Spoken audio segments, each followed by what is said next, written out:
So I had a friend who was going through a really, really hard time. Nothing in particular in her life was causing it. She was just in one of those seasons. So we decided that we were going to hang out, get together, talk it out, just see how she was doing. I went over to her house and she sat me down. And as we sat down, she looked at me and she said, "Maddie, I am just so sorry that I'm so sad." Folks, welcome to the Daily Dose. My name is Maddie, and I'm one of the ministers here at Calvary. And this week, we are talking about how it's okay to not be okay. You see, we live in a culture, we live in this I'm fine culture, this culture that tells us that we should be fine no matter what's going on in our lives. But we have a God that's bigger than that, bigger than it's okay culture. And we have a God that tells us that it's okay to not be okay. So if you're watching on Facebook today, could you like and share this post, maybe with someone who needs this message today? And on YouTube, could you subscribe so that you can stay in touch with all the things that we're doing at Calvary? And for those of you tuning in on cable access, welcome. We're so glad that you're here. Tomorrow, would you invite a friend to come and join you? Maybe someone who needs this message that it's okay to not be okay. Well, when my friend looked at me and told me that she was sorry for being so sad, I was so confused. I wondered, why would she be feeling sorry for being sad? And I didn't have to wonder for long, because if you take some time to think about why she would feel sorry for being sad, it makes a lot of sense. See, our society fills us up with this idea that happiness is the only thing that matters to our humanity. Marketers do a great job of this. They use happiness to sell everything from avocados to underwear, right? And when we're walking down the street and we run into our neighbors and they say, "Hey, how are you?" we all know that our answer is supposed to be, "I'm fine, I'm fine." And if we disrupt these things, this I'm fine culture, we feel bad about it. We feel like a burden almost for being sad or for for having any emotion that's not happiness or I'm fine. But God demonstrates something else to us. God doesn't demonstrate that we need to be fine no matter the circumstances. We have a God that shows us something else. Today, I want to talk to you about a story in the Old Testament from 2 Samuel. We're going to talk about this guy named David, who turns out to be a king, a really important king for the ancient Israelite people.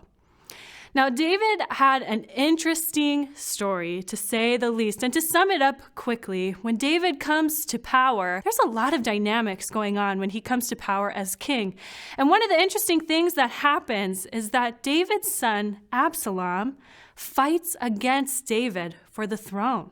Imagine that, someone you love so deeply fighting you to sit on the throne. It must have been so complicated for David. Well, the conflict goes on and on and on, and eventually Absalom is killed by the hands of David's people. And David hears about this incident. He hears about this incident because his people come to him and they tell him, "King David, Absalom has been slain. This is a good day to celebrate. You have won. You are victorious.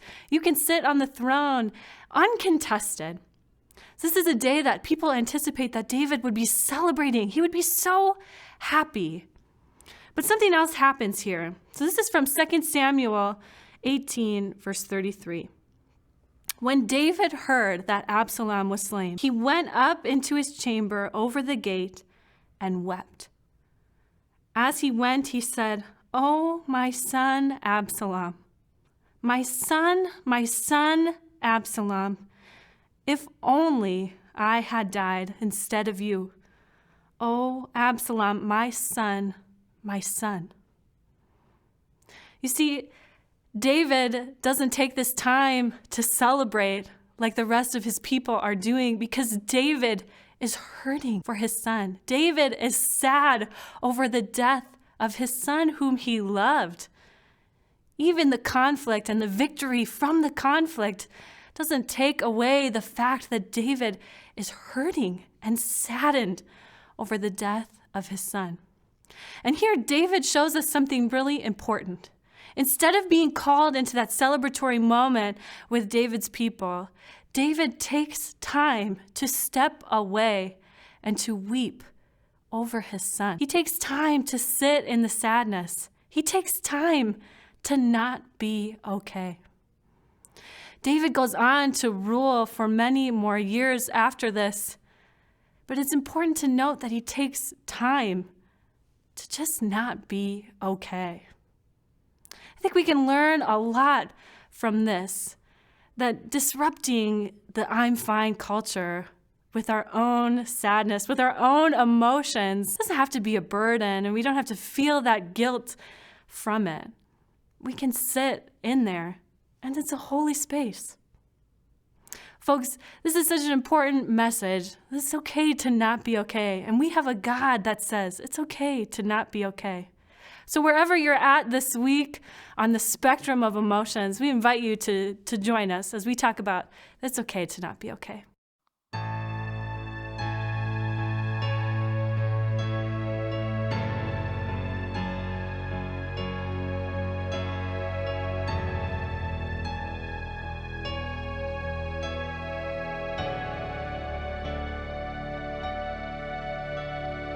He is jealous for me.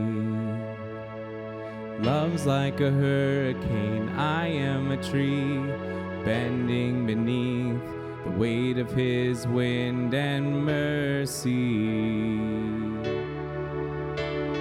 When all of a sudden I am unaware of these afflictions eclipsed by glory, I realize just how beautiful you are and how great your affections are for me.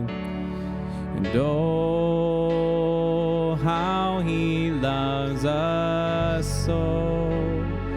Oh, how he loves us.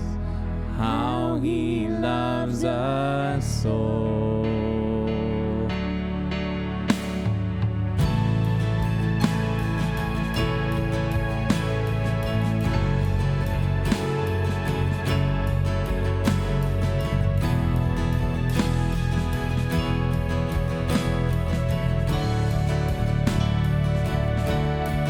Jealous. He is jealous for me. Love's like a hurricane. I am a tree bending beneath the weight of his wind and mercy. When all of a sudden I am unaware of these afflictions eclipsed by glory, I realize just how beautiful you are and how great your affections are for me. And oh, how he loves us so. Oh, how he loves us. How he loves us so.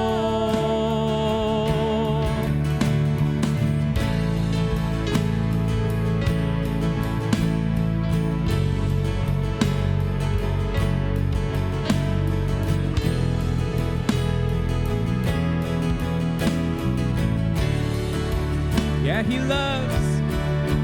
Yeah, he loves us. Oh, how he loves us. Oh, how he loves us. Oh, how he loves. And we are his portion, and he is our prize, drawn to redemption by the grace in his eyes. If grace is an ocean, we're all sinking.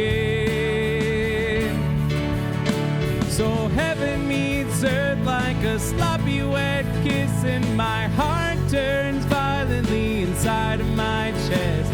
I don't have time to maintain these regrets when I think about